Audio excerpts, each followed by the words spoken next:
Hi friends, welcome to our channel. నేను మీ MPR. Andhra Pradesh రాష్ట్రంలో ఎన్నో సంవత్సరాల అనుభవం కలిగినటువంటి ముఖ్యమంత్రి నారా చంద్రబాబు నాయుడు గారు ప్రతిపక్ష నేత మీద అమలు పరుస్తున్నటువంటి వ్యూహాలను చూస్తూ ఉంటే ఇది విఫల ప్రయోగమేనా, ఒకప్పటి కాంగ్రెస్కు పట్టిన గతే తెలుగుదేశం పార్టీకి రాబోయే రోజుల్లో పట్టనుందా అనే విషయాన్ని చర్చించుకునే ముందు ఖచ్చితంగా మన ఎన్టీఆర్ న్యూస్ని సబ్స్క్రైబ్ చేయండి. ఇక వీడియోలోకి వెళ్తే గుజరాత్ గుర్తుండే ఉంటుంది. 2012-2013 మధ్యలో కేంద్రంలో కాంగ్రెస్ పార్టీ అధికారంలో ఉన్నప్పుడు కాంగ్రెస్ పార్టీ విపరీతంగా విరుచుకుపడింది గుజరాత్లో నరేంద్ర మోడీ గారి మీద. నరేంద్ర మోడీ గారిని ఏకం చేసేసి అక్కడ ఉన్నటువంటి మీడియా మొత్తం ఆయన మీద కేంద్రీకృతం చేసేసి అన్ని వర్గాలను ఆయనకు దూరం చేసేసి ఆయనకు పూర్తిగా దేశం లెవెల్లో ఒక హైప్ తీసుకొచ్చింది మాత్రం కాంగ్రెస్ పార్టీ అని చెప్పాలి. ముఖ్యంగా చీకట్లో చిదంబరం అనేసి ఈ మాట మనం వినే ఉంటాం. ఈ చిదంబరం ఎక్కడ చూసినా నరేంద్ర మోడీ గారిని ప్రస్తావిస్తూ ఆయన మీద అనేక నిందలు వేస్తూ మీడియాని అడ్డం పెట్టుకొని ఏ విధమైనటువంటి రచ్చ చేశాడో అది మనందరికీ తెలిసిందే. చాలామందికి కూడా గుర్తుండకపోవచ్చు. అప్పుడు అమలు చేసినటువంటి వ్యూహాలు రాష్ట్రంలో ప్రతిపక్ష నాయకుల మీద అణగదొక్కడానికి, అక్కడ ఉన్నటువంటి వారిని ఇబ్బందులు గురి చేయడానికి, అప్పటి నరేంద్ర మోడీ గారికి మద్దతు ఇస్తున్న నాయకులందరినీ కాంగ్రెస్లోకి తీసుకురావడం కోసం వాళ్ళు అనుసరించిన వ్యూహాలన్నింటినీ ఇన్ని కావు. ఎందుకంటే వారికి కేంద్రంలో అధికారంలో ఉన్నారు కాబట్టి. అవన్నీ త్వరితగతిన కాంగ్రెస్ పార్టీ కేంద్రంలో దిగిపోయిన తర్వాత ముఖ్యంగా నరేంద్ర మోడీ గారికి దేశం లెవెల్లో ఇంత ప్రఖ్యాతి వచ్చింది కారణం ఏంటి అంటే కాంగ్రెసే కారణం. ఆ రోజు మోడీ గారు గెలిచిన తర్వాత ఈ రోజు కూడా అక్కడ మళ్ళీ బతికి బట్ట కట్టలేకపోతుంది కాంగ్రెస్ అంటే అక్కడ వారు అనుసరించిన వ్యూహాలే.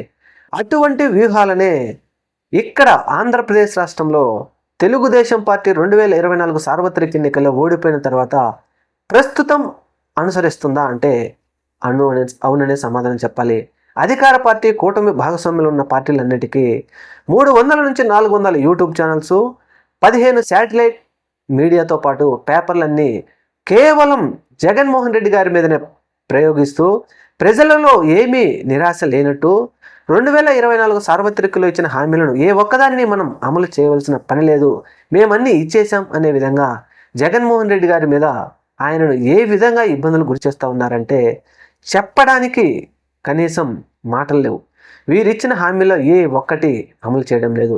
అటువంటివన్నీ వదిలేసి ముఖ్యంగా సంక్షేమ పథకాలు మేము ఇవ్వవు గనుక 1.5 రోజుల్లోనే 13 నెలల్లోనే 1,80,000 కోట్ల రూపాయలు అప్పు చేసి ఈ అప్పు మొత్తాన్ని అమరావతిలోనే మేము పెడుతున్నాం అనే విధంగా ప్రజల దృష్టిలోకి వెళ్ళిపోవడంతో ప్రస్తుతం చంద్రబాబు నాయుడు గారు మాత్రం ఆయన అనుసరిస్తున్న వ్యూహాలను సీనియర్లందరూ పెదవి విరుస్తూనే ఉన్నారు.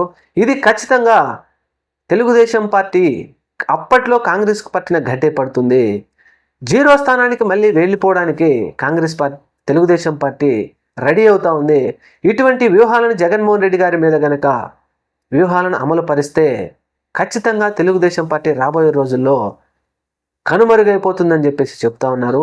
ఏది ఏమైనా అధికార పార్టీ ప్రభుత్వాన్ని ఏర్పరిచిన తర్వాత ప్రజలకు మనం ఏ విధంగా సహాయం చేయాలి, పేద బడుగు మధ్యతరగతి బలహీన వర్గాల ప్రజల అభ్యున్నతిని ఏ విధంగా పెంచాలి, విద్య ఆరోగ్యం ప్రజలకు ఎలా మనం సహాయం చేయగలము, ఇండస్ట్రీలు ఎలా తీసుకురావాలి, పరిశ్రమలో ఎలా మనం పెట్టాలి, రాష్ట్రంలో నిరుద్యోగం ఉంటే నిరుద్యోగ భృతి ఎలా ఇవ్వాలి, సంపద సృష్టి ఎలా చేయాలి అనే దాని మీద దృష్టి కేంద్రీకరించకుండా కేవలం రెడ్ బుక్నే నమ్ముకొని ఈ రెడ్ బుక్ ద్వారా జగన్మోహన్ రెడ్డి గారిని అణిచివేయాలనే ప్రయత్నం మాత్రం విఫల ప్రయత్నంలాగే సీనియర్లందరూ చెప్తున్నారు.